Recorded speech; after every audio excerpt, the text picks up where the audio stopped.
will start with this. You may have heard news broke earlier today that Matchroom Boxing can confirm they've reached an agreement last month to release Chantel Cameron from her existing promotional deal, and they would like to wish Chantel all the best in her future endeavors. This would have to mean that Chantel's time at Matchroom has reached its end prematurely if both parties had to come to terms together for her release. That she probably still had 1 or 2 fights on her existing deal, but maybe what she wants is to go somewhere else. Why would she want to do that? Because the trilogy with Katie's not happening. Katie's fighting Amanda for a second time. Perhaps Chantel doesn't want to wait around. Chantel, who responded to Matchroom's official statement via their X account by saying, "Thank you." Well, I still got Sandy Ryan. Yeah, and I wouldn't have minded seeing that fight. If Chantel Cameron, on the heels of her first professional loss to Katie Taylor, decided to move up in weight and challenge Sandy for her WBO title, that would have been a great fight. That would have been a titillating fight, but perhaps to Chantel, it's not big enough.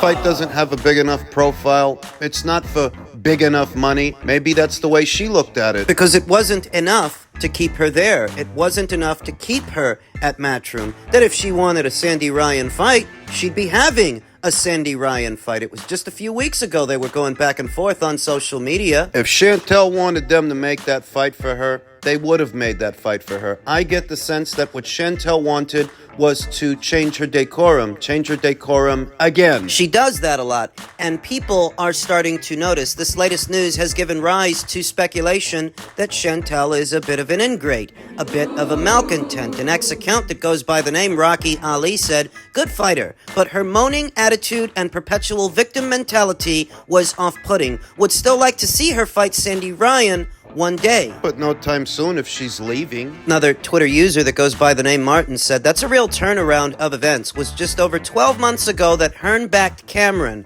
enough to remove Ali Scottney from a card at Chantel's request. Fast forward just over a year, Scottney is a unified champion and Chantel is a free agent. Strange old sport," to which another Twitter user that goes by the name James Giff replied, "You lose a fight and things change. Sack your trainer and get a new promoter. That'll fix things. LOL." What's he getting at? That to a lot of people, Chantel seems like a prat, a malcontent. That no matter what the situation is, she's not happy. Before she actually got the Katie Taylor fight, she was moaning about how Matchroom hadn't made it and how she felt they would never make it. They would never let her anywhere near Katie Taylor, only so that when they did, she boots Ellie Scottney off the card. What was a historic card. She boots Ellie Scottney off the card because Ellie is trained by Chantel's old trainer, Shane McGuigan.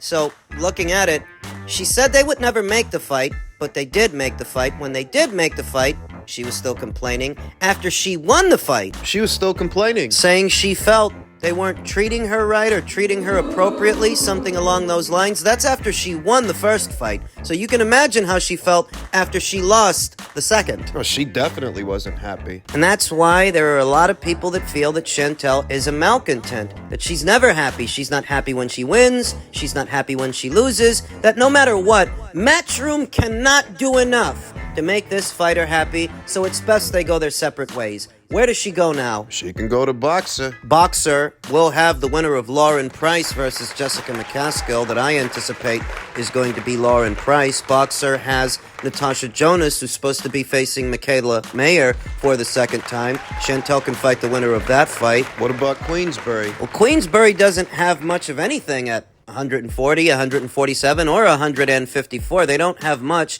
but she could go to Queensbury, sign to them so that she can then fight against Matchroom in September, say against Sandy Ryan. In the Matchroom versus Queensbury tournament, the second one. They want to do a second one in the UK in September. Though it would seem redundant to cross over to Queensbury to fight against a fighter that you could have fought when you were still at Matchroom. Then why go to Queensbury? You didn't have to go to Queensbury to get Sandy. It's confusing. Matchroom's stable of Valkyries is fast thinning out when you consider that Nina Hughes left them. Nina Hughes, WBA bantamweight champion, she left Matchroom. Chantel left Matchroom. I think Shannon Courtenay, I think she left too. I think Ebony Bridges is about to. And Alicia Baumgartner. We know that Jessica McCaskill, she left months ago. So what's that, five or six fighters? Wow. So is Matchroom going to refortify their stable of female fighters, their stable of Valkyries? I can think of one or some fighters that would be great additions to their stable. Johanna Wanyu, who's based out of the UK, good friends with Ellie Scottney, Bree Howling of Canada. They both fight at 118 pounds. Unbeaten up-and-comer from right here in the US of A, O'Shea Jones, who campaigns at or around 147 and 154. Very talented, very strong. Estefany Pinedo, Puerto Rican amateur standout Estefany Pinedo, who I think would be a great addition to their existing stable of fighters. Because Matchroom does shows in all these different territories, these are viable options for them. And there are more. I guess the real question is, does Matchroom wish to expand upon what they've already built, all the leaps and bounds they've made, all the strides for women in sport by adding some fresh new faces to their roster? You don't think this Chantel Cameron thing left a bad taste in their mouth? No more than the Lawrence Okolie situation left a bad taste in their mouth. The Joshua Buatsi situation. You sign other fighters, you move on. Maybe some of these fighters have been ungrateful. Maybe some of them have been malcontents. But there are that many other girls out there that would relish the opportunity to fight under the Matchroom banner. So get signing those girls! It's time for some fresh faces. In men's super middleweight news, the latest from former IBF champion Caleb Plant, who is still in hot pursuit of a Jamal Charlo fight. He says, "This is the fight I want. Can't make it any more clear. You won't catch me acting out for no reason, and you won't catch me letting someone play with me like that. Whoop your ass, though. That's fine if you think that, but you'll have to, because I'll make you do just that. So unless you're ready to fight, I'd suggest not playing in any grown man's face. So let's fight or leave me be, and don't mention my name anymore. You thought because what I look like you could play with me. So from now on, if you want to yell that white boy shit, make sure you're telling this story in the same breath. This is the fight the boxing world wants, and I'm in the business of making big fights. Someone should tell Caleb that this is not a big fight. And the name of Jamal Charlo in 2024, Junkie Charlo, Wino Charlo, outside of your local 7-Eleven, his name don't hold no weight. The whole world saw you smack the shit out of this guy, and he didn't do nothing. That's how far gone he is. He was in there a couple of months ago with Jose Benavidez, a guy who used to campaign as a welterweight, and Jamal couldn't put him away, where Terrence Crawford, a naturally smaller and older fighter, put away Jose Benavidez. Jamal couldn't. So what the fuck makes you think fighting him makes for a big fight? Listen, I don't like a lot of PBC guys. I don't like a lot of PBC fighters and can't find much use for them. But Caleb, There's some good situations out there if he plays his cards right. bigger and better situations than a Charlo fight. I would like to see Caleb Plant go to Matchroom. And I know what you're thinking to yourself. That's your answer for everything, for every fighter to go to Matchroom. Well, what the fuck does the PBC have him doing? How many months has it been since he lost to David Benavidez? How many PBC fighters do you see fighting on that DAZN show in August? Isaac Cruz, Rayo Valenzuela, David Morrell, Andy Ruiz. They've crossed over. Wilder's crossed over. Tim Tszyu, where many people thought that Jaron Ennis would sign to the PBC and make a commitment to them upon becoming a free agent, he signed to Matchroom. Subriel Matias, he signed to Matchroom. So this exodus of PBC fighters popping up in places you wouldn't otherwise expect them to pop up in.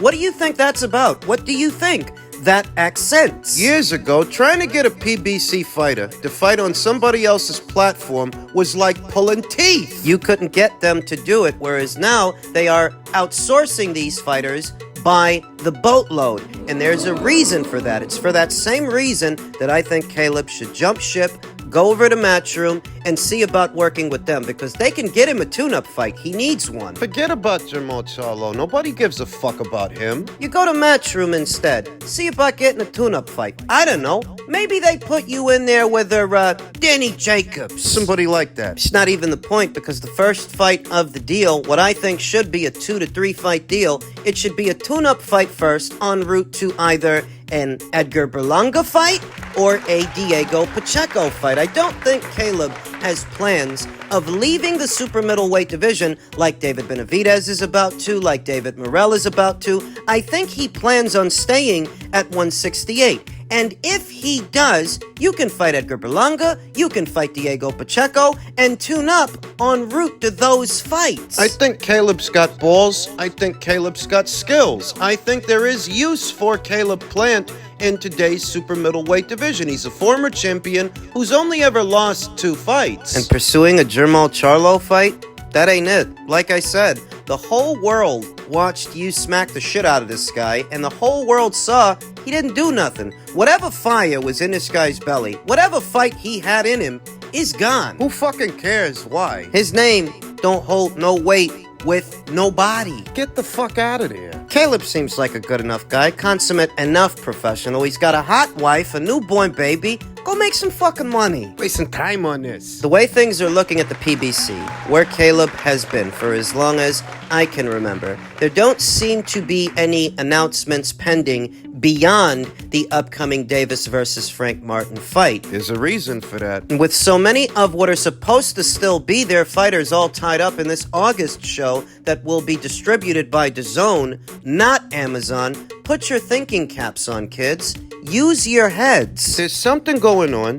There's something happening. You need to change your decorum and jump ship now. There's no sense in wasting time on a Charlo fight anymore. Talk to Eddie. Call him. Tell him you'd like for him to give you a 2-3 fight deal, build you back up, build you into something bigger, because Diego Pacheco could use a fight with somebody like Caleb Plant, and Caleb Plant could use a fight with somebody like him. Get off of the island.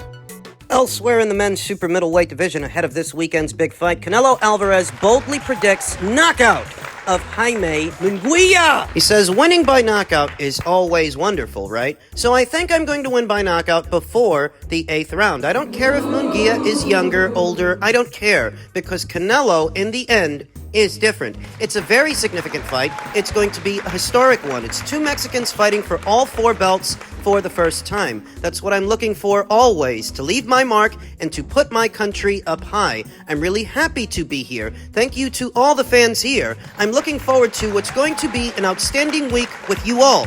I thank you for it, and I'm really excited to be here. Does he do it? Does he knock him out? Well, Jaime Munguia, being the aggressive, come-forward combination puncher that he is, Canelo will get ample countering opportunities to catch him in between, though at 33 years old, with over 60 professional bouts. The question is, does Canelo still have the sharpness and the reflexes to pull the trigger? You know how Father Time has a bad habit of making unexpected house calls. Among the crowd present on Tuesday was someone holding a sign in support of Benavidez.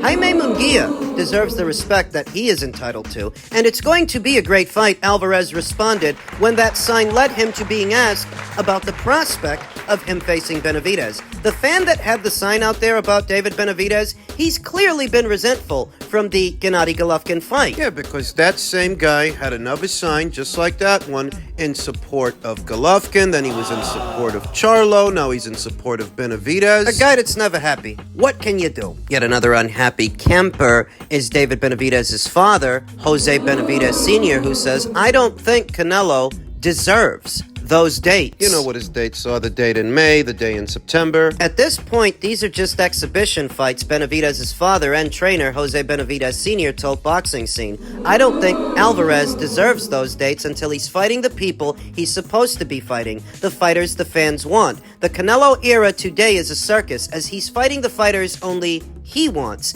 If everything goes well, I'm pretty sure he's going to fight Berlanga. Who's Berlanga? And who's he fought? These criticisms from Jose would go over a lot better if you guys didn't pursue a Munguia fight. But you did. Remember last year when David Benavidez said that he wasn't interested in fighting his PBC stablemate David Morrell, and he would instead prefer to fight Jaime Munguia. So what are you telling me? That Munguia's no good when Canelo fights him, but he's good when your son tries to? Hypocrite. There's no other way to put it, because how could Munguia be good for your son, but not good for Canelo? How does that work? You say that Canelo keeps fighting in fights that the fans don't want to see, but if the fans don't want to see them, why does he regularly outsell almost everybody, no matter who he fights. He outsells your son. More people bought the John Ryder fight than they bought David's fight with Caleb Plant than David's fight with Demetrius Andrade. More people bought Canelo versus Charlo than Benavidez versus Plant or Benavidez versus Andrade. So what the hell are you talking about? Munguia is the perfect guy for Canelo, Ellerby said. He's aggressive, comes forward, and Canelo is precise, needing just that one clean shot. Perhaps that's the case, but there is a genuine air of intrigue, at least for me, when it comes to Canelo versus Munguia, because, you know, Canelo has been a professional boxer since age 15. He does have over 60 professional bouts. He is in his mid-30s. Yeah, if he still got it, he beats the guy. But the selling point, the question is, does he still got it? That's what you pay to see, that's what you pay to find out. So when a guy like Jose says that Canelo is fighting in fights that fans don't want to see, they don't want to see these fights, well, why are more of them buying his fights instead of your son's? You explain it, Einstein. Clearly somebody wants to see them, and I anticipate that this weekend's fight is going to do robust numbers. I believe Canelo wants to maximize what he earns without taking the risk of losing Benavidez's promoter, Samson Lukowicz, to boxing scene. He wants to retire with 2 losses, and I believe he'll retire next May after meeting the IBF mandatory. These aren't even challengers. He's making fun of all of us. I give him credit for being a good businessman. He'll be in the Hall of Fame like nothing happened. Oh, because he hasn't earned a spot in the Hall of Fame with all the history he's made and all the titles he's unified. No, it's your fighter. Oh, it's David Benavidez that has the Hall of Fame career. His illustrious win over the unstoppable David Lemieux. The irresistible Anthony Durrell. Well, this belly aching because Canelo hasn't fought David Benavidez yet. When it comes to fighting David Benavidez, Leonard Ellerby said, I don't know that it will be next, but I think Alvarez and Benavidez will happen. Does Alvarez keep an eye on what Mayweather did with Pacquiao to heighten the tension?